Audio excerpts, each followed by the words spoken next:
لا حول ولا قوة إلا بالله العلي العظيم. حسبنا الله ونعم الوكيل.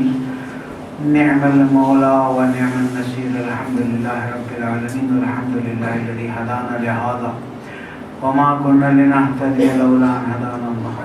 ثم الصلاة والسلام على أشرف الأنبياء والمرسلين خاتم الأنبياء والمرسلين سيدنا ونبينا أبي القاسم محمد. اللهم صل على محمد وآل محمد وعلى أهل بيته الطيبين الطاهرين المعصومين المظلومين الذين أذهب الله عنهم الرجس وطهرهم تطهيرا.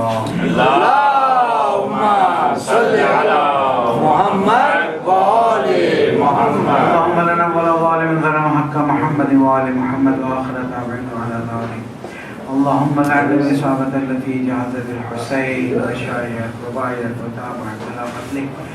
اللهم لعنهم جميعا. اللهم جل محياي محيا محمد وآل محمد ومماتي ممات محمد وآل محمد ولا تفرق بيننا وبين محمد وآل محمد طرفة عين أبدا. درود پر محمد. اللهم صل على محمد وآل محمد. لكن في كتاب المبين. بسم الله الرحمن الرحيم. من عمل صالحا من ذكر أو أنثى وهو مؤمن فلنحيينه حياة طيبة ولنجزينهم بأحسن ما كانوا يعملون. صدق الله العلي العظيم وصدق رسوله النبی الکریم. دعاؤں کی قبولی کے لیے، پریشانی کی دوری کے لیے، پرچم اسلام کی بلندی کے لیے، کفر اور نفاق اور شرک کی نابودی کے لیے، اس ملک کے مسائل کے حل کے لیے، مومنین کی جان مال آبرو کی حفاظت کے لیے، آپ سب کی دلی حاجات کی روائی کے لیے، ہم سب کے عاقبت بخیری کے لیے، ہماری نسلوں کی اصلاح کے لیے اور تعجیل ظہور امام زمانہ بلندتر صلوات. اللهم صل على محمد وآل محمد. قرآن مجید میں ارشاد فرماتا ہے من عمل صالحا، تم میں سے جو بھی عمل صالح انجام دے گا، من ذکر او انثی، چاہے وہ مرد ہو یا عورت ہو، ایک شرط بیان کی وہ مومن، ایمان کے ساتھ ہو، فلنحیینہ حیاۃ طیبہ، تو اس ایمان کی برکت سے ہم اسے حیات طیبہ عطا کریں گے. ولنجزینہم بأحسن ما كانوا يعملون، اور جو عمل انجام دے رہے تھے اس کا بہت ہی بہتر نتیجہ اور انعام عطا کریں گے. اب یہاں پر دو نقطے جس کی طرف ہمیں توجہ دلائی کہ اگر آپ ایمان والے ہیں اور آپ کی نیت ایمان والوں والی ہے تو اللہ سبحانہ وتعالیٰ کہتا ہے کہ پھر ایمان کے تقاضوں کو پورا کرتے ہوئے عمل کرتے جاؤ، میں تمہیں حیات طیبہ بخشتا جاؤں گا. اور حیات طیبہ کیا ہے؟ ایک ایسی زندگی کی جس کی ابتدا بھی اچھی، جس کی انتہا بھی اچھی. ایک ایسی زندگی کی جس میں انسان مشکلات، مصائب، پریشانیوں کو دیکھ رہا ہوتا ہے، لیکن ساتھ ساتھ یہ بھی دیکھ رہا ہوتا ہے کہ میں اس اللہ کی بارگاہ میں ہوں گی جس نے ان مسائل سے مجھے گزارنا ہے، اور اس لیے ایمان کے تقاضوں کو وہ پورا کرتا رہتا ہے. اور پھر اللہ تعالیٰ فرماتا ہے جب تم ان تقاضوں کو پورا کرتے ہو تمہیں اس دنیا میں بھی حیات طیبہ ملے گی، آخرت میں بھی حیات طیبہ ملے گی، اور جو تم نے عمل انجام دیا عدل کا تقاضا یہ کہ اس کے برابر تمہیں جزا دی جائے، لیکن رحمت کا تقاضا یہ ہے کہ تمہیں اس کا بہترین جائزہ دیا جائے. جو تم عمل کر رہے تھے اس سے کئی گنا زیادہ تمہیں اس کا اجر عطا کیا جائے گا. درود پڑھ دیں محمد. اللهم صل على محمد وآل محمد. الحمدللہ اللہ تعالیٰ نے ہمیں توفیق دی کہ 3 دن سے ہم قرآنی خاندان اور سیرت جناب فاطمہ زہرا سلام اللہ علیہ پر گفتگو کر رہے تھے، اور ہم نے کل جناب سیدہ کی زندگی سے چند اصول نکالے اور ان کا مطالعہ کیا، اس پہ گفتگو کی، کہ جس میں پہلی اصل میں نے یہ بتائی تھی کہ تربیت دینی، بچے کے اندر سب سے پہلے دینی تربیت ضروری ہے. اگر آپ نے دینی تربیت نہیں کی، خود امیر السلام نہج البلاغہ میں جو خطبے اور فرامین اس میں فرماتے ہیں حسن حسین میں نے تمہاری تربیت میں جلدی کی. اب امام کے بارے میں بتا رہے ہیں اس لیے ہمیں کوئی مشکل نہیں ہے. اس سے پہلے کہ کوئی اور تمہارے ذہنوں پر کوئی اثر ڈالے، کا مطلب یہ نہیں کہ اماموں کے ذہنوں پر کوئی اثر ڈالنے والا ہے، تو مطلب ہے کہ لوگوں جب میں اپنی اس اولادوں کے جو امام ہیں اس کی تربیت میں بھی میں جلدی کر رہا ہوں تو تمہیں کتنی فکر کرنی چاہیے اس کے بارے میں تم سوچو. تو دینی تربیت سب سے پہلے اور سب سے ضروری ہے. اور اس کا بہترین اور مختصر جو میں نے آپ کو نتیجہ بتایا، اس لیے کہ مجھے اب خطبے افتتاح پہ بھی جانا ہے اور وقت شاید اتنا نہ ہو، بعد میں دونوں ہے بھی انشاءاللہ تعالیٰ. تو یہاں پر ہم آگے دیکھتے ہیں کہ اللہ سبحانہ و تعالیٰ کے حبیب اور ان کی بیٹی اور امین السلام ہمیں اس بات کی طرف تلقین کر رہے ہیں کہ تمہیں بہر صورت اولاد کی تربیت کرنی ہوگی، اور اس کا مختصر ترین فارمولہ یہ ہے کہ تم خود عمل کرتے جاؤ، بچہ خود بخود سیکھتا جائے گا اور اس میں کسی قسم کی تمہیں مشکل نہیں ہو. دوسری تربیت جس کی طرف توجہ دلائی وہ تربیت اجتماعی ہے. گفتگو ہو گئی، زیادہ وقت نہیں ہے. تیسری تربیت جس کی طرف توجہ دلائی وہ تربیت اخلاقی ہے کہ بچے کے اندر اخلاق حسنہ. دیکھیں انسان جب دنیا میں آتا ہے تو اس کے اندر کچھ چیزیں اللہ سبحانہ و تعالیٰ نے پہلے سے رکھی ہوئی ہیں. صرف جس طرح ایک بیج ہے آپ زمین میں ڈالتے ہیں، اس کے اندر پودا درخت بننے کی صلاحیت ہے، لیکن اب مالی کا کام ہے کہ اس میں پانی مناسب ڈالے، اس میں کھاد مناسب ڈالے، اس کو آکسیجن مناسب ملتی رہے، اس کو سورج کی روشنی مناسب ملتی رہے. اگر گلاب کا پودا ہے اور سورج زیادہ لگ گیا تو وہ جل جائے گا، اگر پانی کم کر دیا تو مشکل ہو جائے گی. یہاں ہمیں اس بات کی طرف توجہ دلائی گئی ہے کہ اگر بچے کے اندر جو اخلاقی عناصر موجود ہیں، جیسے حیا ہے بہت ضروری ہے، اور اس حیا کی تربیت کا طریقہ یہ ہے کہ گھر میں حیا کا ماحول رکھا جائے، بے حیائی کو دور کیا جائے. ہمیں افسوس ہے کہ ہمارے اس وقت میڈیا کے اندر بے حیائی عروج پر ہے، اور بڑی مصیبت یہ ہے. خدا اس کا میرا اپنا تجربہ تھوڑا زیادہ تلخ رہا ہے یار بھائی پہ، کہ وہ آیت قرآن آ رہی ہے اور بے حیائی سے بچو. اور جب میں نے کہا کہ دیکھیں بے حیائی سے بچنا چاہیے، مولانا بے حیائی کیا ہوتی ہے؟ دیکھیں رسول اکرم نے فرمایا زمانہ آئے گا کہ جب برائی اچھی سمجھی جائے گی، اچھائی بری سمجھی جائے گی. پھر فرمایا اچھا ایسا نہیں ہوگا، اس سے بدتر برائی ہی کو ہی اچھا سمجھا جائے گا اور اچھائی کو ہی برا سمجھا جائے گا. اور آج ہم اس زمانے کو دیکھ رہے ہیں. اب آگے چل کے کیا ہوگا اللہ تعالیٰ بہتر جانتا ہے کہ انسان برائی کو برائی لینے کے لیے تیار ہی نہیں. جب میں نے وہاں پر مثال دی، میں نے کہا کہ دیکھیں یہ جو طلاق اور یہ سارے مسائل، کسی کے طلاق کا ٹاپک تھا، یہ جو سارے مسائل اس کی بنیاد ہے کہ جس چیز کے بارے میں اللہ تعالیٰ نے فرمایا ہے کہ وَجَعَلَ بَيْنَكُمْ مَوَدَّةً وَرَحْمَةً، میں تمہارے درمیان مودت اور رحمت کو قائم کرتا ہوں، اس کی ابتدا گناہ سے. اور جس چیز کی ابتدائی گناہ سے کیا حکم ہے؟ جب صبح گھر سے نکلو تو بسم اللہ الرحمن الرحیم کہہ کے الٹے پیر سے باہر نکلو. پھر جو دعائیں چیزیں پڑھتے رہو. کیوں؟ دیکھیں جب اللہ کے نام سے نکلتے ہو تو تمہارے کام میں برکت ہو جاتی. لیکن جب تم شادی بیاہ کے ماحول کو دیکھ لیجیے، مت کہیے کہ مولانا وہاں پر حدیث قصہ پڑھائی جاتی ہے، وہاں پر دعا پڑھائی جاتی ہے، سب پڑھائی جاتی ہے. مسئلہ دعا اور حدیث قصہ کا نہیں ہے. میں آپ کو شہادت کے رات ہے لیکن واقعہ بتاؤں. پھر استاد جرمنی گئے، مجلس سے نہیں پڑھتے لیکن الحمدللہ بہت بڑے ریسرچ اسکالر ہیں. اس وقت قرآن مجید کا اس وقت اس زمانے کا ٹاپ کا ریسرچ کا کام فرما رہے ہیں اور انشاءاللہ تعالیٰ بہت جلدی نتائج بھی آئیں گے. جرمنی گئے تو کچھ اٹھنے بیٹھنے والے مومنین ساتھ تھے. مولانا وہ میری دکان کی افتتاح ہے تو آپ آ کے وہاں پر دعا کر دیجیے. میں نے کہا ایک مومن کی دکان ہے کہ افتتاح کرتے ہیں دعا کر لیتے ہیں، اس پہ کیا بات ہے؟ کیا چلے کس چیز کی دکان تھی؟ اب اس سے زیادہ میں بولنے کی ضرورت نہیں ہے. تم اس دکان کے لیے مجھ سے دعا کر رہے ہیں؟ مولانا یہاں تو بزنس چلتا ہے نا، بزنس کرنا پڑتا ہے، تو اب اگر دعا نہیں کرائیں گے تو برکت کیسے ہوگی؟ دیکھ رہے ہیں یہ کیا ہے؟ ذہنیت تبدیل ہوگی. جب تک انسان ایک چیز مثلا اللہ نہ کرے ایک کوئی گناہ کر رہے ہیں، اسے احساس ہے میں گناہ کر رہا ہوں، یہ اچھا ہے، یہ نہیں کہ اچھا ہے گناہ کر رہا ہے لیکن یہ احساس اچھا ہے. ایک گناہ کرنے والا وہ ہے کہ جس کے اندر احساس ہی نہیں رہا. ابھی جب میں اپنے دوسرے حصے میں گفتگو شروع کروں گا کہ سیدہ کونین گفتگو فرما رہی ہیں، ہمیں تو صرف ان کا ایک قول مل جاتا ہے تو ہم احترام سے کھڑے ہو جاتے ہیں کہ جناب سیدہ کونین کا قول ایک پورا خطبہ فرما رہی ہے جس کے کچھ حصے میں آپ کو پڑھوں گا، اور لوگ ٹچ سے مس نہیں ہو رہے ہیں. اس کا مطلب کیا ہے؟ کا مطلب ہے دلوں میں کچھ چیزیں ایسی اثر کر گئی ہیں کہ ہمارے ہاں ہمارے زمانے میں بھی یہ چیز موجود ہے کہ لوگ گناہ کرتے ہیں اور پھر کہتے ہیں کہ جناب اللہ تو معاف کرنے والا ہے. تو پھر جو گناہ نہیں کرتے تو اللہ ان کے لیے کیا کرے گا؟ اس لیے یہ چیز بہت ضروری ہے. جب تک ہم عفت، حیا، پاک دامنی، ایمانداری، خود امام جعفر صادق علیہ السلام سے سوال کیا اللہم صلی علی محمد و آل محمد. دین کو خلاصہ کیجئے. خلاصہ دین کا کیا ہے؟ ہم نے فرمایا انسان اپنے قول پر باقی رہے.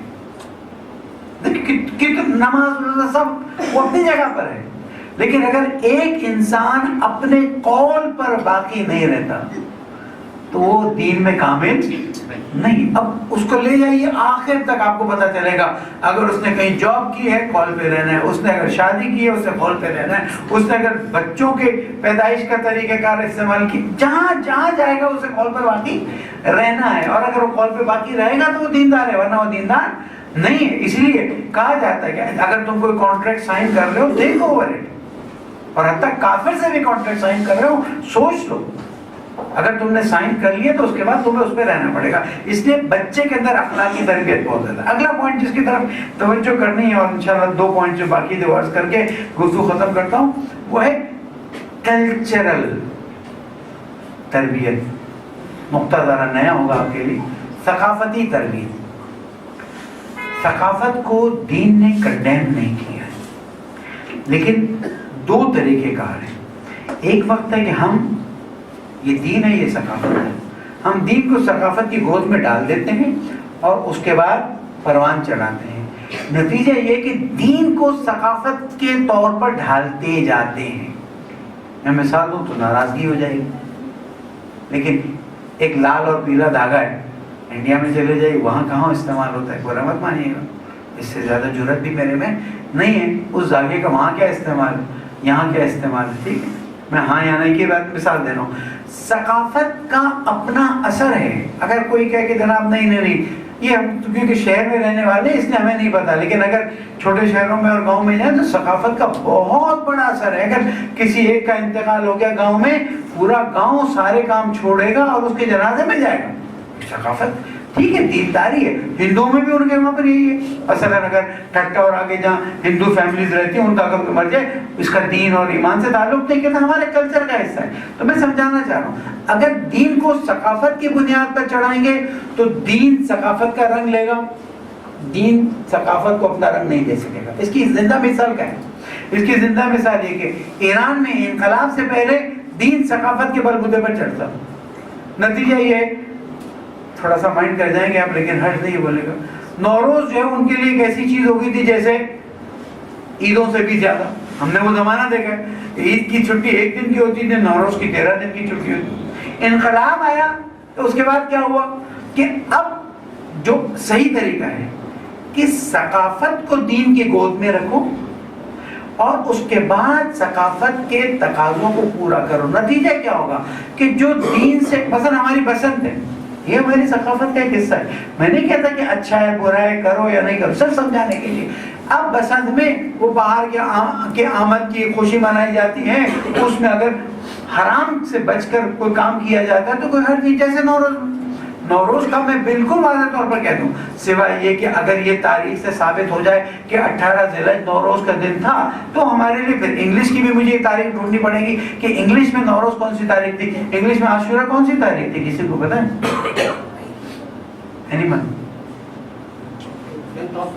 9 اور 10 اکتوبر ایگزیکٹلی. ٹھیک ہے، اب 9 اور 10 اکتوبر کبھی آپ نے سوچا عاشورہ منانے کا؟ سوری مائنڈ مت کیجیے گا. لیکن ہماری یہاں کی گفتگو یہی طریقے کا ہے، اس لیے کہ بڑا لکھا مجمع اور سمجھدار لگتا ہے، اور بعد میں بھی چیزیں آگے جاتی ہیں اور لوگ الحمدللہ سمجھنے کی کوشش کرتے ہیں. تو اب اگر آپ کو مثلا 1 شوال کے امام علی کا 10واں منانا ہے تو پھر آپ انگریزی تاریخ میں امام علی کی شہادت منائیے، دوسری تاریخ، یعنی پھر سارا زمانہ اسی میں چلا جائے گا. اس لیے معصومین علیہ السلام نے اپنے زمانے میں اسلامی تاریخ کو رائج کروایا اور کہا اس کے مطابق آگے بڑھو. تو ثقافتی تربیت ضروری ہے. جیسے کہ بہت سے مسائل ثقافتی ہوتے ہیں، عرب کی ثقافت الگ ہے، ایران کی ثقافت الگ ہے، ہماری پاکستان ہندوستان کی ثقافت الگ ہے، لیکن اس ثقافت کو دین کی بنیاد پر آگے بڑھائیں. جب دین کی بنیاد پر آگے بڑھائیں گے تو ثقافت بھی مضبوط ہوگی، دین بھی انسان کی تربیت کرے گا. نتیجہ یہ مثلا ہمارے ہاں جلوس میں بہت سی چیزیں ایسی ہیں جو آپ کو ایران میں نہیں ملیں گی. ہمارے جلوس میں علم کا تقدس ہے، اچھا کرتے ہیں، اس میں کوئی اعتراض نہیں، ہم خود بھی اس کا احترام کرتے ہیں، ہم اس کا خود بھی اس کا بوسہ لیتے ہیں۔ وہی علم ایران میں جب جاتے ہیں تو ان کے ہاں طریقہ کار یہ کہ علم کو تیز تیز گھماؤ اور بتاؤ کہ جناب ہم بھی میدان جنگ میں کھڑے۔ اب آپ جب شروع میں جاتے ہیں تو کہتے ہیں یہ تو بڑی بے حرمتی ہے علم، وہ چومتے بھی نہیں، وہ کہتے ہیں یہ ہمارا پرچم ہے، ہم علم کا تقدس کے قائل ہیں۔ غلط نہیں ہے، میں نہیں کہتا کہ اس میں کوئی مشکل ہے، ہم اس نشانی کو دیکھتے ہیں، گھروں میں بھی لوگ لگاتے ہیں، اچھا ہے اگر اس کو دیکھ کر کربلا کی یاد آتی ہے اور انسان اپنے آپ کو امر بالمعروف اور نہی عن منکر کے لیے زندہ کرتا ہے تو اس میں ہمیں کیا حرج ہے۔ لیکن ثقافت کی بات کریں، اسی کے مقابلے میں ایران میں ثقافت یہ تھی کہ ایام عاشورہ میں جناب وہ پورا منظر بناتے تھے کہ جس میں اسیران کربلا کو لا رہے ہیں، سب لا رہے ہیں، دکھا رہے ہیں۔ ہمارے ہاں ایسی کوئی ثقافت نہیں ہے۔ اب وہ وہاں کا اثر آ رہا ہے، وہ پازیٹیو نیگیٹو وہ آپ خود سمجھ لیجئے۔ اس دفعہ میں نے عاشورہ میں وہ پرچم کو گھماتے ہوئے دیکھا تو میں نے چاہا کہ میں اس سے کہوں کہ دیکھو ہمارے ہاں پرچم اور علم کا ایک تقدس ہے، وہ چیزیں یہاں لا کر ان کی ثقافت، ہماری ثقافت جو دین کی بنیاد ہے اس میں ہم کوئی اختلاف نہیں کرتے۔ انقلاب ہمارے سراخوں پر اور انقلاب کی جتنی ہم سمجھتے ہیں کہ ہمیں محبت ہے، شاید بہت سے لوگوں کو احساس بھی نہ ہو، لیکن اس کا مطلب یہ نہیں ہے کہ ہم عراق کی ثقافت اٹھا لیں، شام کی ثقافت اٹھا لیں، حزب اللہ سے ہمیں اتنی محبت ہے کہ ہر نماز کے بعد حزب اللہ کے لیے دعا کرتے ہیں، لیکن اس کا مطلب یہ نہیں ہم لبنان کی ثقافت اٹھا لیں، بحرین میں مومنین کی اکثریت ہے۔ ثقافت لوکل ہوتی ہے اور اس کی روٹس بہت گہری ہوتی ہے۔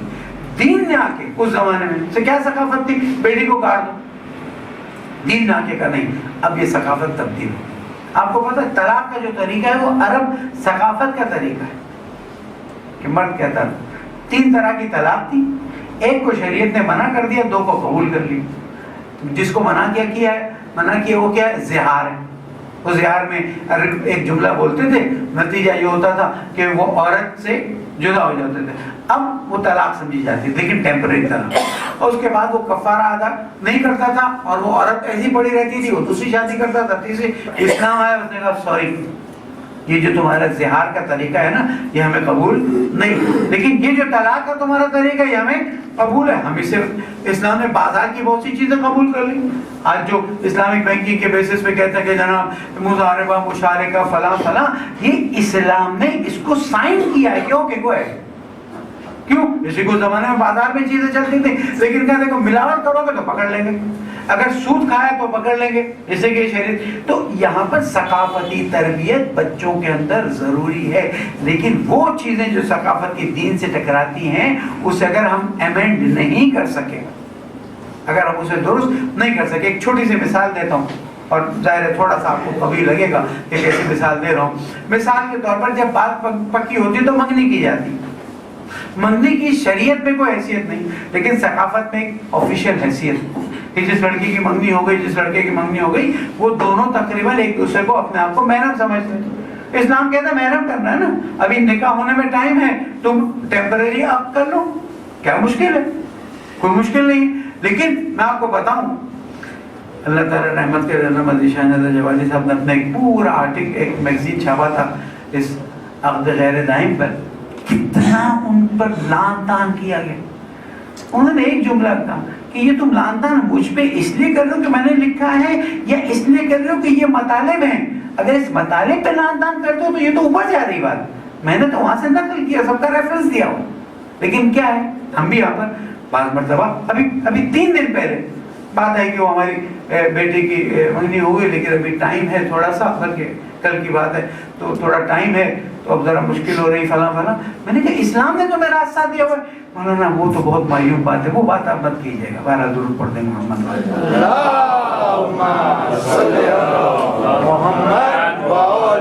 اس ثقافت کو اسلام نے قبول کیا بشرطے کہ دین کے خلاف نہ ہو، اور اگر آپ نے بچوں کی تربیت کی تو دین اس کے مطابق پروان چڑھے گا۔ اور فائنل اور 5ویں چیز اس کی طرف اشارہ کرتے ہیں، تربیت فیملی میں رہنے کی، بہت امپورٹنٹ۔ کیوں؟ اس لیے کہ صلہ رحم کا عنوان ہے۔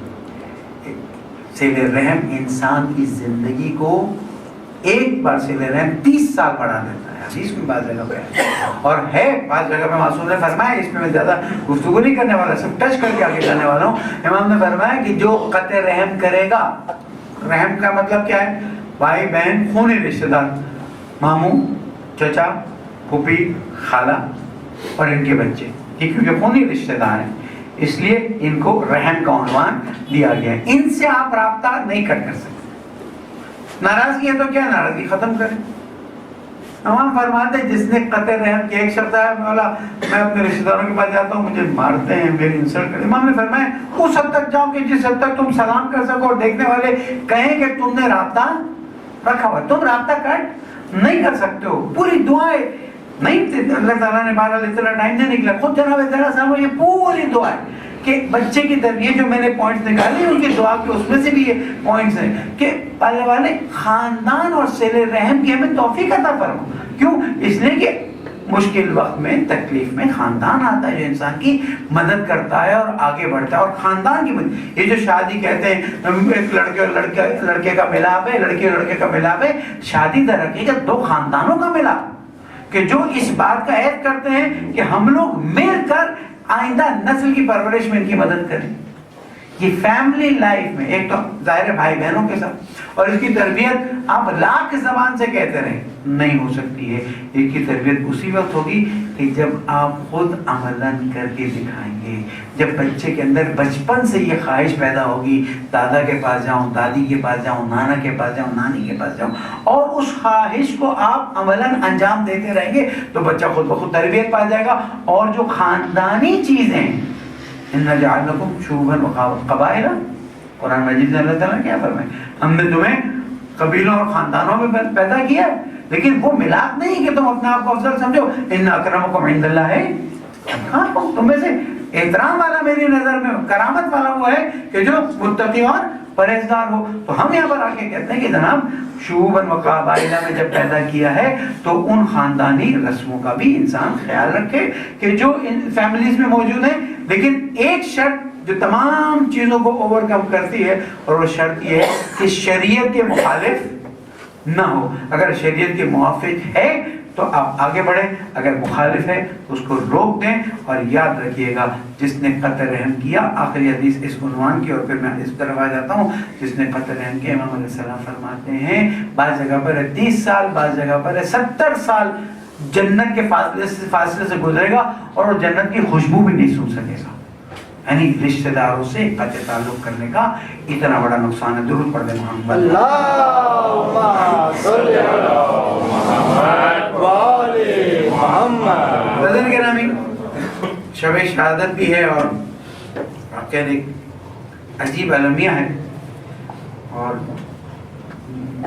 حقیقت تو دیکھیں تو شب عاشور ہی سمجھی جانی چاہیے ہمارے لیے، تو اس لیے کہ اتنی کائنات کی عظیم شخصیت کو ایک وقت خود بیمار ہو جائیں اور دنیا سے چلے جائیں، ایک وقت کہ نہیں وہ ظلم ہو، وہ زیادتی ہو.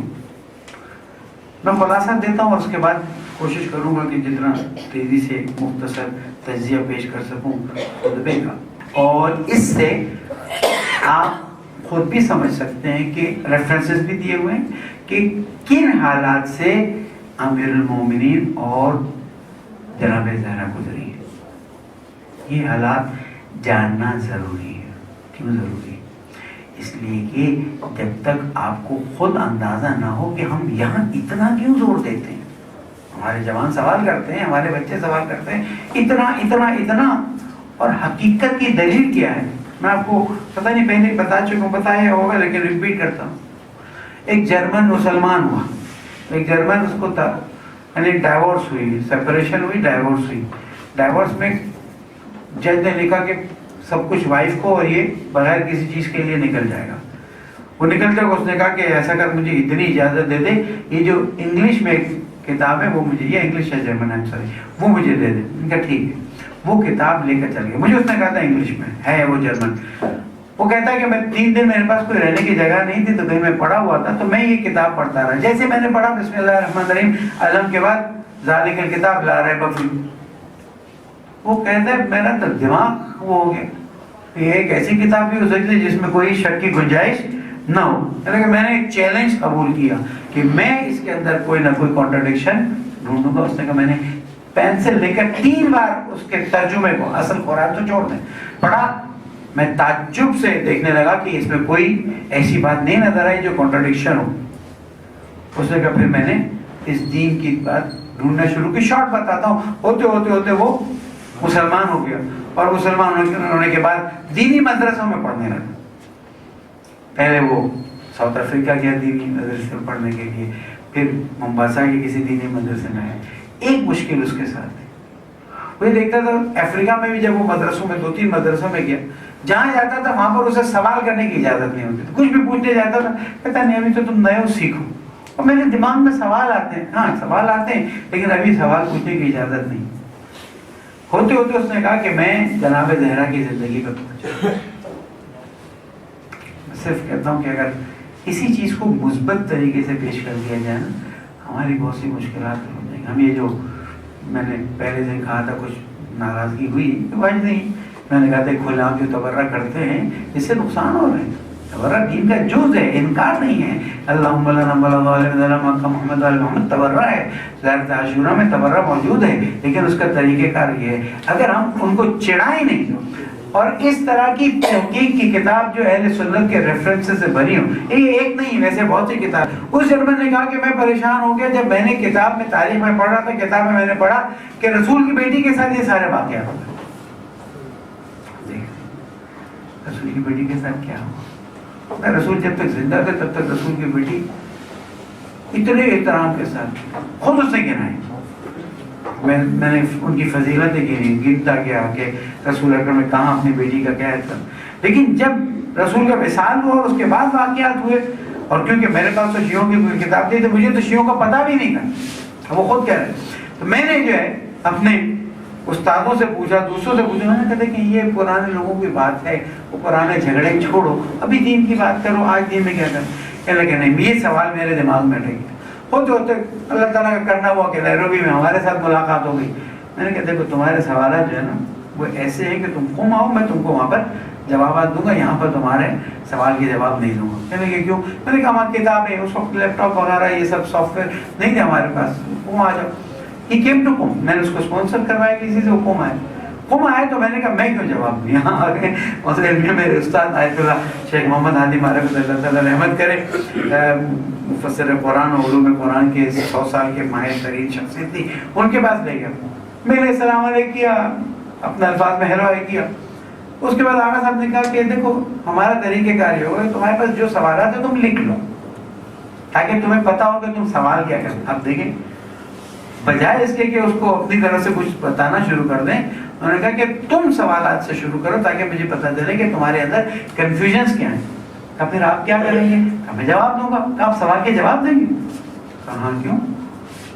کہنے لگا میرے ذہن میں بات اٹک گئی، وہاں جواب دینے سے انکار تھا اور یہاں میں نے بتایا تھا مرجع سکریت خود اس نے بھی کچھ ان کی عربی جانتا تھا، کتابوں کو دیکھ لیا. آیت اللہ معرفت کے بس 3 دن تک وہ جاتا رہا آتا رہا، جاتا رہا، ملے جاتا رہا آتا رہا، اور میں چپ کر بیٹھا سنتا رہا. بعض مرتبہ 1 آدھ مرتبہ نہیں بھی گیا. آخر میں تیسرے دن 25 شوال کا دن تھا، زہرا اکیڈمی قم میں آیا اور آ کے سب کے سامنے اعلان کرتا ہے کہ میں اس بات پہ یقین پہ پہنچ گیا ہوں کہ لوگوں نے زہرا سلام اللہ علیہ کا حق چھینا ہے، اور جو ان کا حق چھین کے بیٹھے ہیں میں ان کے پیچھے چلنے کے لیے تیار نہیں ہوں، اس لیے میں جعفری مذہب اختیار کرتا ہوں. درود پڑھتے ہیں.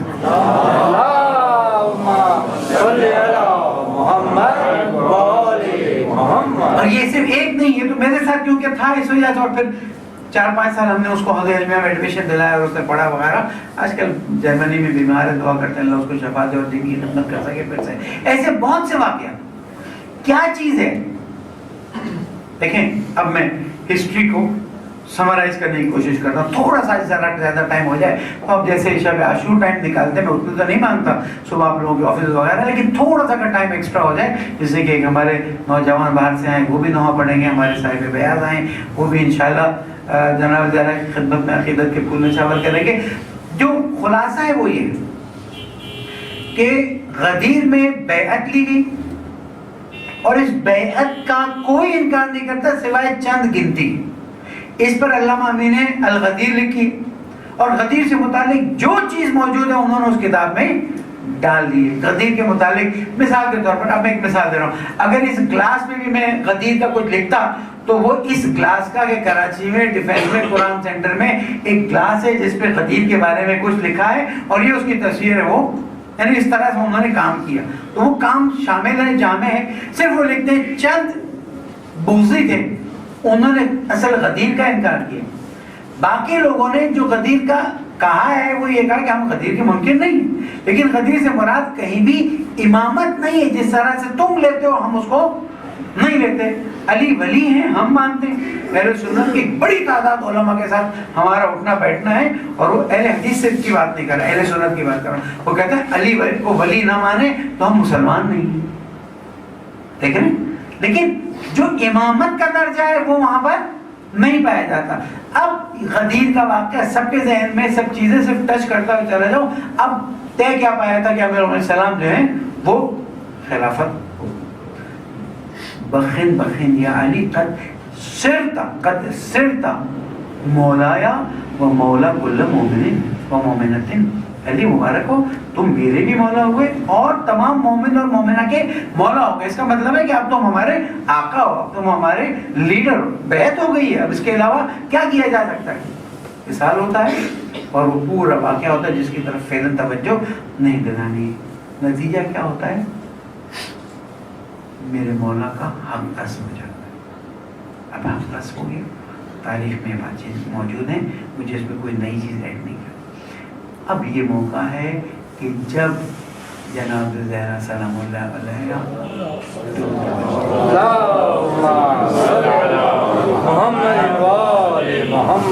قیام کریں اور اپنے شوہر نہیں اپنے امام کے حق کا دفاع کریں. اہل بیت کو ہٹا دیں تو حدیث میں ہمیں ملتا ہے ارتد الناس الا ستہ یا سبعہ. خود میرے لیے بھی ہضم کرنا مشکل ہے اس حدیث کو, لیکن معصوم سے پلٹ گئے سوائے 6 یا 7 لوگوں. آنے والے نے آ کے کہا کہ علی کھڑے ہو جاؤ, ہم تمہارا ساتھ دیں گے. نام نہیں لیتا. فتح مکہ کے بعد تو اسلام لائے. السلام کرنا اچھا, کچھ لوگ شور کر دیتے کھڑے ہو جاؤ ہم تمہارا ساتھ دیں گے. امام علی نے فرمایا جو بھی میرا ساتھ دینا چاہتا ہے کل گجا ہو گیا. صبح ہوئی پتہ چلا یہی 6-7 سلمان و مقداد و میثم و ابوذر جو ہیں کھڑے ہو گئے اور امیر صاحب نے فوراً ان کو اپنے گھر میں بلا لیا. خبردار اندر آ جاؤ, تم کو پہچان لیں گے, ہمارا آپ نے حکم دیا تھا. کہا ظاہر ہے تم امتحان میں کامیاب ہو گئے. اب یہ چند لوگ اور یہ اہل بیت, یہاں پر جناب زہرا سلام علیہ نے اپنا وظیفہ سمجھا کہ اب وہ وقت آ گیا ہے کہ جب میں ایک کام کرتی چلی جاؤں.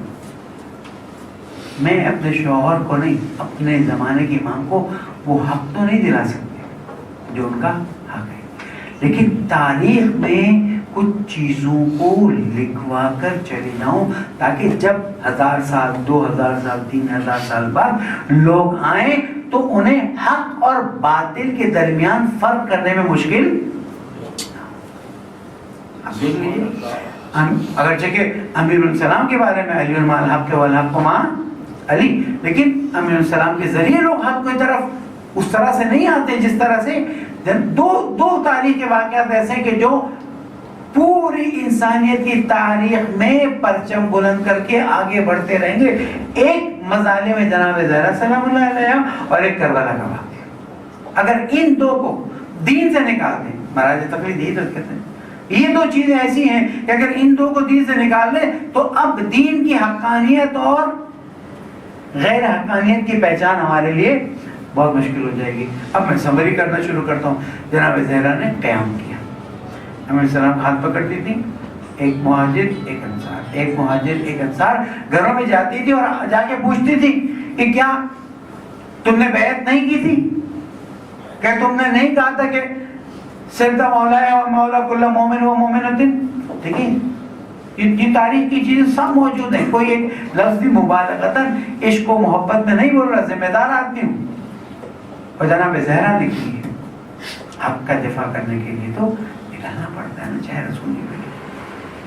اب یہاں تاریخ کہتی ہے کہ جناب زہرا جب جاتی تھی، ریفرنس موجود ہے، میں نے نشان بھی لگایا ہوا کہ اگر ان کیس کوئی تھوڑا بہت کسی کے ذہن میں کنفیوژن ہو، کیا جواب ملتا ہے؟ ایک عمومی جواب تیار کر لیا گیا تھا کہ زہرا تم پہلے آ جاتی تو ہو جاتا، لیکن اب تو تم نے دیر کر دیا آنے میں، ہم نے ان کی بیعت کر دی۔ فرمایا بیعت کرنے سے کیا ہوتا ہے؟ جو پہلی بیعت کی تھی، عجیب ہے، جو پہلی بیعت کی تھی اس کو تم نے کیسے توڑا؟ جو دوسری بیعت کو تم کہتے ہو کہ ہم نے کر لی، بھارت نہیں مانی۔ یہاں یہ خلافت کا مسئلہ، وہ پورا واقعہ کہ دروازہ گرا رہ گیا، آپ زخمی ہوئی، جو سارے مسائل موجود ہیں، لیکن میں اس سے آگے بڑھوں کیونکہ میں پرسوں اس چیز کو تقریباً تشریح کر چکا ہوں۔ اب دوسری چیز پیش آئی، وہ کیا تھی؟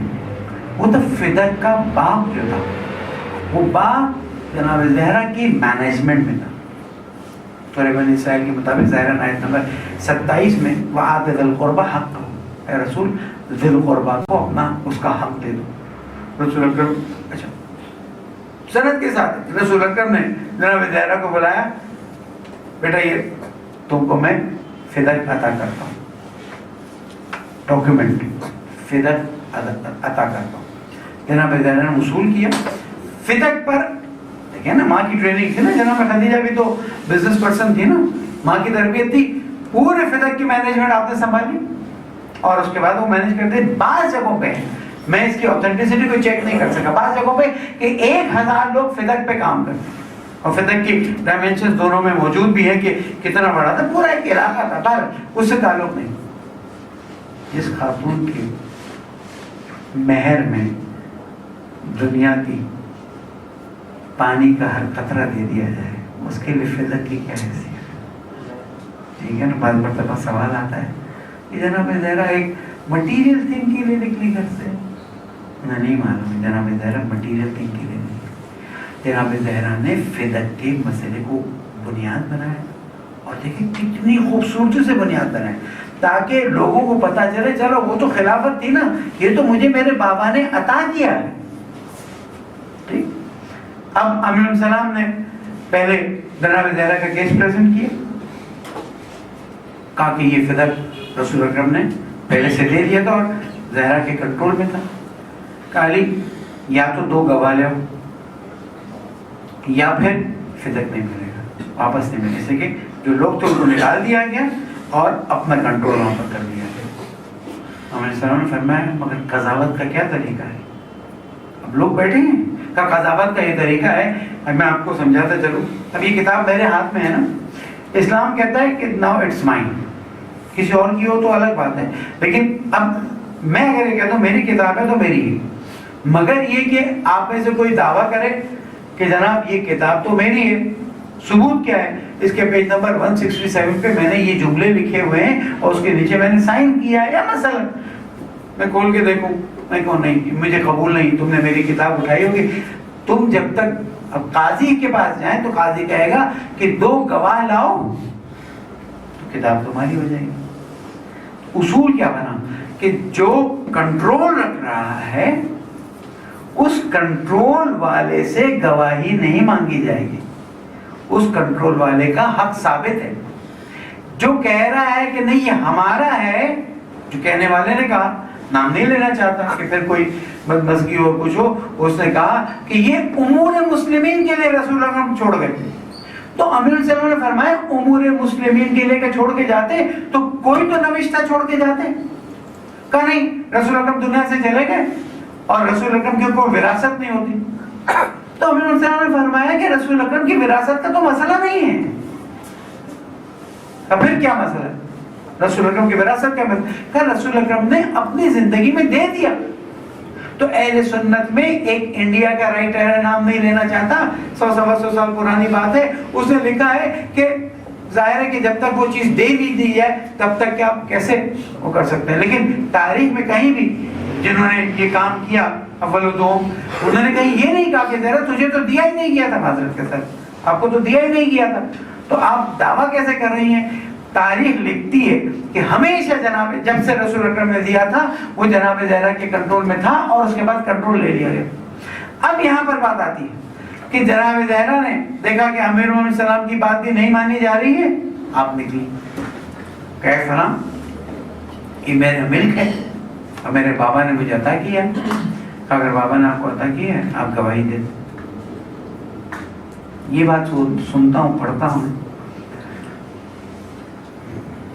دل چاہتا ہے پھوٹ پھوٹ کے رو کہ جناب زہرا کی مظلومیت کو دیکھیں کہ جس نے دین کو مباہلہ میں بچانے کے لیے اپنے بابا، اپنے شوہر، اپنے بچوں کے ساتھ اپنے آپ کو پیش کیا، اس خاتون کی بات کو قبول کرنے کے لیے تم تیار نہیں ہو، جس کے لیے آئے مباہلہ نازل ہوئی تم اس کے سننے کے لیے تیار نہیں ہو۔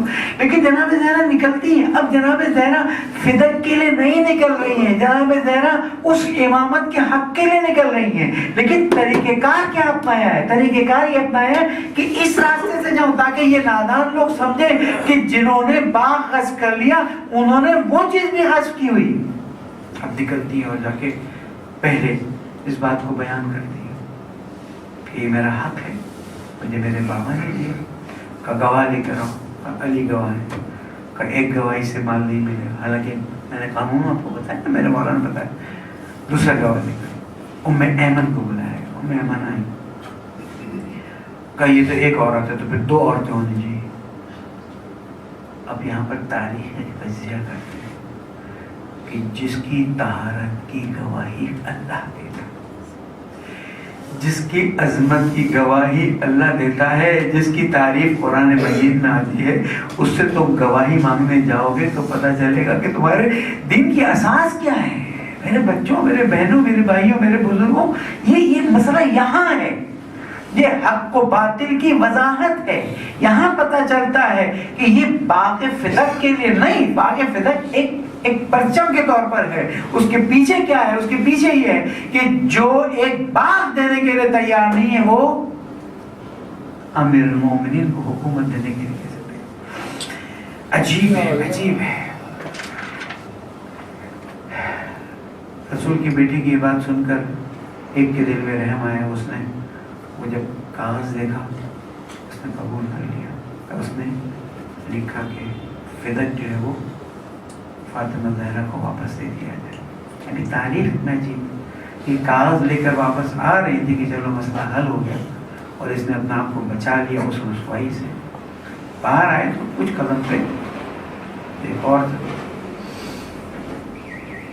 جب امام علیہ السلام تشریف لائیں گے نا تو کچھ لوگ واپس آئیں گے جو بہت اچھے، وہ بھی واپس آئیں گے، جنہوں نے جناب زہرا پہ ظلم کیا ہے وہ بھی واپس آئیں گے اور دیکھیں گے کہ انہوں نے اس ظلم کو، یہ جن وَسَيَعْلَمُ الَّذِينَ ظَلَمُوا أَيَّ مُنقَلِبٍ يَنقَلِبُونَ، بہت جلدی ظلم کرنے والوں کو پتہ چل جائے گا کہ انہیں کس راستے پر ڈال دیا جائے گا۔ اب یہاں پر یہ پرچہ لے کر جا رہی ہیں اور دیکھنے والے نے نام لیے بغیر کیا ہوا زہرا؟ کہا مجھے لکھ دیا گیا اور مجھے میرا فدق دے دیا گیا۔ کہا دکھاؤ، اس نے وہ جو بھی ورق قسم کی چیز سے پھاڑ دیا۔ یہاں سے آگے ایک جملہ ہے، میں اس کی تصدیق نہیں دیکھ سکتا، بعض جگہوں پر ہے تماچا بھی مارا گیا جناب زہرا کی طرف۔ میں کہتا ہوں تماچا مارو تو بہت دور کی بات ہے، سمجھو نہیں مارا گیا۔ کیا یہ بات کافی نہیں ہے کہ زہرا کے ہاتھ سے کاغذ لے لیا جائے اور سے کہا جاؤ تم اپنے گھر چلے جاؤ؟ جب یہ واقعہ ہوا تو اب جناب زہرا کھڑی ہوتی ہیں، مسجد میں پہنچتی ہیں اپنی کنیزوں کے ساتھ، ایک باوقار طریقے سے مسجد میں پردہ لگایا جاتا ہے۔ اس خطبے کو اپنی زندگی میں ضرور پڑھیے گا، بہت ہی مفصل اور بہت ہی تفصیل سے ہے کہ جناب زہرا صلی اللہ علیہ وسلم نے باقاعدہ، اب دیکھیں جو ہمیں شام میں نظر آتا ہے کہ جناب زہرا صلی اللہ علیہ وسلم خطبہ دے رہی ہیں، تو یہ مدینہ میں آپ دیکھیں کہ کس عظمت کے ساتھ رسول کی بیٹی آتی ہے اور اس حق کو چھوڑنے کے لیے تیار نہیں ہے۔ کیوں تیار نہیں ہے؟ اس لیے کہ اس حق کے پیچھے ایک بہت بڑی حقیقت فرماتی ہیں۔ اللہ تعالیٰ کی حمد کرتا ہوں، الحمدللہ علی ما انعم ولہ الشکر علی ما الہم والثناء بما قدم من عموم نعم ابتدائی۔ اس نے شروع ہی اپنی نعمتوں سے کیا ہے اور اپنی نعمتوں کو مسلسل ہم پر نازل کیا ہے اور اپنے احسانات کو ہم پر جاری کیا ہے۔ جب ما عن الاحصاء عددھا، ہم اس کو گن نہیں سکتے، وَنَا عَنِ الْجَزَاءِ أَمَدُهَا، اور اس کی جزا جو ہے وہ نیکوکاروں کے لیے رک ہی نہیں سکتی ہے۔ تفاوت عن الادراک ابدھا، جناب رسول اللہ تعالیٰ کی مسلسل حمد دعا، اور میں گواہی دیتی ہوں کہ اللہ ایک ہے، اللہ کی فضیلت بیان کرتا ہے۔ اس کے بعد فرماتی ہے میں گواہی دیتی ہوں کہ میرے بابا رسول تھے اللہ تعالیٰ کے، وَأَنَارَ فِي الْفِكْرِ مَعْقُولَةً، اللہ تعالیٰ کی صفت بیان کرنے کے بعد رسول اکرم کی صفت کو بیان کرنا شروع کرتی ہیں کہ وہ تھے کہ جنہوں نے تمہیں جہنم کی آگ پر تم تھے، وَأَشْهَدُ أَنَّ أَبِي مُحَمَّدًا عَبْدُهُ وَرَسُولُهُ، اللهم صل على محمد وآل محمد ان ارسلہ قبل ان ارسلہ، اور اللہ تعالیٰ نے ان کو بہت پہلے اختیار کر لیا تھا، اس سے پہلے کہ زمین پر بھیجیں، وَسَمَّاهُ قَبْلَ أَنْ اجْتَبَاهُ وَاصْطَفَاهُ قَبْلَ أَنْ بَعَثَهُ، اس سے پہلے کہ انہیں زمین پہ بھیجا، اس سے پہلے کہ انہیں مبعوث کیا، اس سے پہلے کہ دنیا میں، اس سے پہلے کہ دنیا بننے کے لیے تیار ہوئی ہو، اللہ تعالیٰ نے ان کو اپنے طرف سے رسول کے طور پر انتخاب کر لیا تھا۔ اور اس کے بعد بیان کرتے کرتے کرتے لوگوں تمہاری ہدایت میرے بابا نے کی ہے۔ کتنے فخر سے کرتی ہیں سیدہ کون ہے نا، فَأَنَارَ اللَّهُ بِمُحَمَّدٍ ظُلَمَهَا، تم جو ظلم کرتے تھے میرے بابا کی برکت سے ضرور پڑے محمد وآلہ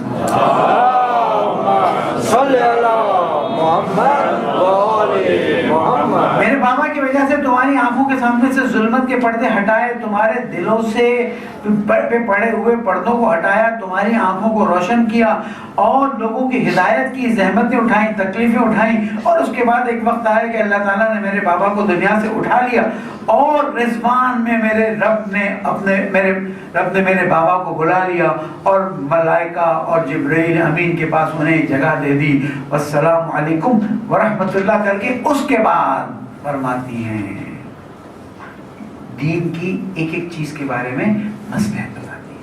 اور سنو، قرآن سننے سے نجات ملتی ہے، قرآن لوگوں کو اللہ کی روشن حجتوں تک ہدایت کرتا ہے، اس کی شریعت آسان ہے، حرام سے بچنے کے راستے بتاتا ہے، کائنات کے بارے میں محکم دلیلیں بتاتا ہے۔ قرآن جو ہے وہ اللہ تعالیٰ کی محکم دلیل ہے، اور قرآن کے پڑھنے پر اللہ تعالیٰ نے ثواب رکھا ہے۔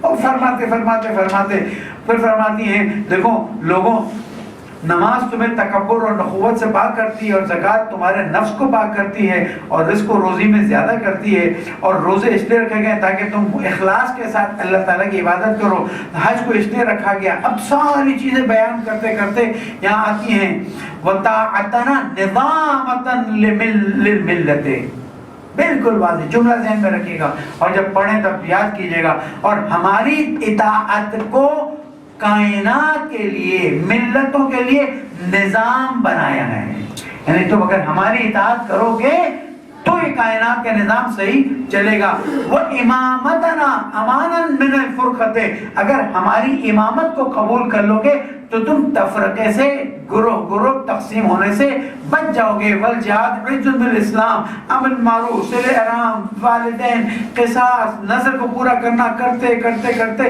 ظاہر اتنا وقت نہیں ہے۔ فرمایا اللہ تعالیٰ نے قرآن میں فرمایا اے ایمان والوں تم مت مرنا مگر یہ کہ تم تسلیم کی حالت میں ہو۔ اب یہاں سے جناب السلام علیہ میں نے بدل دی، اور اللہ تعالیٰ کی اطاعت کی حالت میں ہو، اس لیے کہ اس نے حکم دیا ہے، اس کی معصیت سے ڈرو اور جانو۔ ثم قالت ای الناس، رسول کی بیٹی مسجد میں کھڑے ہو کے پہچانا رہی ہے، اعلموا انی فاطمہ، جان لو میں فاطمہ ہوں، میرے بابا محمد صلی اللہ علیہ وآلہ وسلم اقول عودا وبدعا ولا اقول ما اقول غلطا، جو میں کہہ رہی ہوں سوچ سمجھ کے کہہ رہی ہوں، اور میں کوئی غلط کام نہیں کرتی، نہ کوئی غلط بات کرتی ہوں، نہ کوئی متفرق چیزیں کہتی ہوں۔ یاد رکھو تمہارے لیے اللہ تعالیٰ نے کتنے رسول بھیجے، اور میرا بابا جو رسول صورت میں زمین پہ آیا وہ تمہارے لیے درد رکھتا تھا، تمہاری ہدایت کرنا چاہتا تھا۔ اب تم چاہو تو ہدایت حاصل کر لو، ورنہ تم ضلالت اور گمراہی میں پڑ جاؤ گے۔ اور میرے چچا زاد بھائی، معذرت کے ساتھ میرے بابا کے چچا زاد بھائی، ترجمے میں شاید یہاں پر ہوئے، نہ تمہارے مردوں میں سے اور اس پاک نسبت اور عصمت پر کوئی اور رسول اکرم سے اتنا نزدیک ہے جتنا میرا شوہر نزدیک ہے۔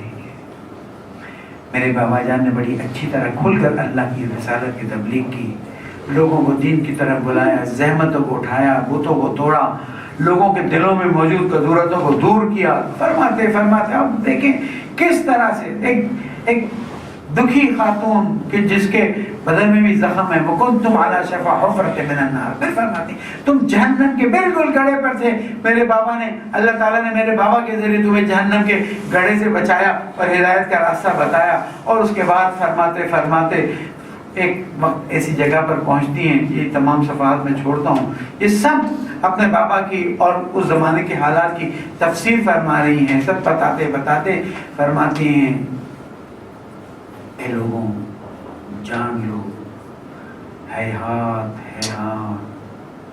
تم لوگ فتنے میں گر گئے ہو. الا فی الفتنۃ سقطوا وان جہنم محیطۃ بالکافرین. کون کہہ رہی ہے؟ کائنات کی وہ خاتون، لولاک لما خلقت الافلاک. ذرا تو نہ ہوتی تو کائنات، تو نہ ہوتی تو رسول نہ ہوتے، رسول نہ ہوتی تو کائنات. وہ کیفا بکم، تمہیں کیا ہو گیا؟ ان تفکون، کس طرف جا رہے ہو؟ وہ کتاب اللہ بین اظہرکم امورہ ظاہرتون. قرآن بالکل واضح ہے، اس کے اعلانات واضح ہیں، اس کے اوامر واضح ہیں، کسی طرح کا قرآن میں کوئی اختلاف نہیں ہے. وقد خلفتموہ وراء ظہورکم، لیکن تم نے قرآن کو پیچھے چھوڑ دیا. ارغبتاً عنہ تریدون، کیا تم قرآن سے دوری کی خواہش رکھتے ہو؟ ام بغیرہ تحکمون، کیا قرآن کے علاوہ کوئی اور حکم تم لگانا چاہتے ہو؟ بیسن الظالمین بدلا، اللہ تعالیٰ نے فرمایا جو قرآن کے علاوہ کسی چیز کو اٹھائے گا قرآن کے مقابلے میں وہ ظالم ہے اور بہت برا. اور پھر اس آیت کی تلاوت فرماتے ہیں وَمَن يَبْتَغِ غَيْرَ الْإِسْلَامِ دِينًا فَلَن يُقْبَلَ مِنْهُ وَهُوَ فِي الْآخِرَةِ مِنَ الْخَاسِرِينَ. جس نے بھی اسلام کے علاوہ کوئی دین قبول کیا، جب تم قرآن کی تفسیر نہیں مان رہے ہو، جب تم قرآن کے حکم کو نہیں مان رہے ہو تو تم کیا کر رہے ہو؟ ثُمَّ لَمْ تَلَبَّثُوا إِلَّا رَيْثَ أَن تَسْكُنَ نَفْرَتَهَا. اور پھر تم نے فتنے کی وہ آگ لگائی کہ جس کو تم کبھی کم نہیں کر سکو گے. عجیب جملہ ہے. آج بھی وہ آگ بھڑک رہی ہے، آج بھی وہ آگ بھڑک رہی ہے. کہنے والا کہتا ہے کہ ہم مسجد نبوی کو ڈھا دیں گے. اگر مسجد نہ ہوتی تو قبر رسول کو آج یعنی اس وقت اس زمانے میں وہ مفتیان ہیں جو کہتے ہیں کہ قبر نبی کو ڈھا دو اس لیے کہ یہ شرک کا مقام ہے. خود جناب زہرا فرماتی کہ تم نے ایک ایسی آگ لگائی ہے فَلَن يُقْبَلَ مِنْهُ، اور تم نے ایک ایسی آگ لگائی جس کو تم ٹھنڈا نہیں کر سکتے ہو، اور اس کی آگ اتنی بڑھے گی، شیطان اس کو اتنی پھونک دے گا کہ تم اس کو کبھی روک نہیں سکو گے. سنت نبی سے دور ہو جاؤ گے، حکم قرآن سے دور ہو جاؤ گے،